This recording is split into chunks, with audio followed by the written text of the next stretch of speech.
তো hello guys, কেমন আছো তোমরা সবাই? আজকে আমাদের মামের সংসারে আমরা আরেকটা রেসিপি নতুন নিয়ে হাজির হলাম। আজকে হবে দই পোস্ত চিকেন। তো সেই কারণে দেখো, মা চিকেনটাকে ম্যারিনেট করার জন্য বেশি করে দই দিয়ে দিল, কারণ টক দইটাই বেশি লাগবে এটায়। তো মা চিকেনটাকে টক দই দিয়ে ভালো করে মাখিয়ে রেখে দিচ্ছে। তো দই পোস্ত চিকেনের জন্য উপকরণ আমাদের লাগবে পোস্ত, চারমগজ, কাজু বাদাম আর তার সাথে শুধু পেঁয়াজের উপরে এটা হবে।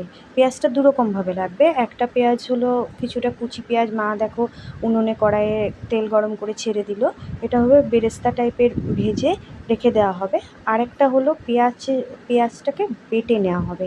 আজকে আমরা কিন্তু রসুন, আদা বা জিরা, ধনে এসব কিছুই ইউজ করব না। আজকে চিকেনটা সম্পূর্ণভাবেই সাদা সাদা হবে, যার জন্য হলুদও ইউজ করব না আমরা। এবার দেখো গাইজ, পেঁয়াজটা পুরো ভাজা ভাজা হয়ে গেছে, পুরো বেরেস্তার মতনই ভেজে নেওয়া হয়েছে। পেঁয়াজটা মা তুলে নিচ্ছে তেলের থেকে। তো এই চিকেনটা একবার তোমরা সবাই ট্রাই করে দেখতে পারো, খুব টেস্টি হয়, খুব খেতে ভালো হয়।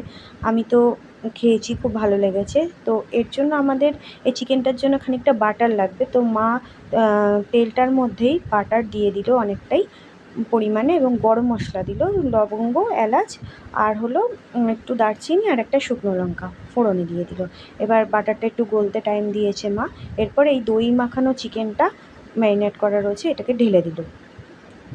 এইটা ঢেলে দেওয়ার পর এটার মধ্যে কিন্তু আর কিছু মাখানো নেই, শুধু দই দিয়েই মা চিকেনটাকে প্রায় ঘন্টা দুয়েকের মতন ম্যারিনেট করে রেখেছিল। এবার এখানে 1 কিলো মতন চিকেন আছে। তো মা এটাকে কষাচ্ছে বাটারের মধ্যে। বাটার আর তেল দিয়ে যেই মিশ্রণটা গরম করা হয়েছিল উনুনের কড়াইয়ের মধ্যে, সেটার মধ্যে দই চিকেনটা দিয়ে ভালোভাবে কষানো হচ্ছে, যাতে এটা খেতে ভালো হয়, কষানোটাও ভালো হয়, ফ্লেভারটাও ভালো আসে। তো এরপর মা একটু হিং দিয়ে দিল, হিংটায় একটা ফ্লেভার আলাদাই আসে।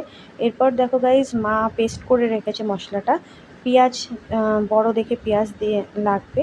এর মধ্যে মা নুনটাও দিয়ে দিল এবার ম্যারিনেট করা চিকেনটার মধ্যে। এবার এর মধ্যে পেঁয়াজ, চারমগজ, পোস্ত, কাজু বাদাম এই একসাথে পেস্ট করা রয়েছে, আর তার সাথে কাঁচা লঙ্কা পেস্ট করা রয়েছে, সেটাকে এর মধ্যে ঢেলে দিল।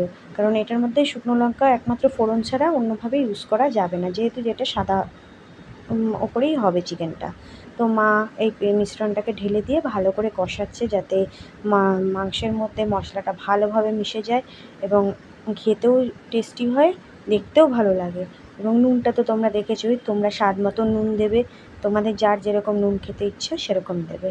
তো দেখো গাইজ, মশলাটা ভালোভাবে চিকেনের গায়ে মিশে গেছে এবং ভালোভাবে তেল ছেড়ে দিয়েছে। এরপর মা ওই যে বেরেস্তাটা ভাজা ছিল সেটাকে দিয়ে এবার একটু জল দিয়ে দিচ্ছে, অল্প পরিমাণে, খুব সামান্য পরিমাণে, কারণ চিকেন প্রায় সেদ্ধ হয়েই এসছে।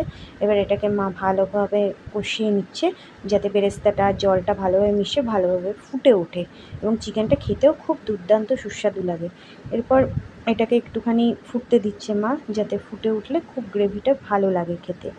এবার দেখো গাইজ, পুরোপুরি পুরো শুকিয়ে এসছে চিকেনটা, একেবারেই কষা কষা শুকনো শুকনো টাইপের হয়েছে। এটা তোমরা রুটি, ভাত, পরোটা সব কিছুর সাথে খেতে পারো, খুব টেস্ট লাগে এই চিকেনটা খেতে। তো তোমরা বাড়িতে অবশ্যই ট্রাই করে দেখবে। মা চিকেনটা দেখো হয়ে গেছে, বাটির মধ্যে নামিয়ে নিচ্ছে।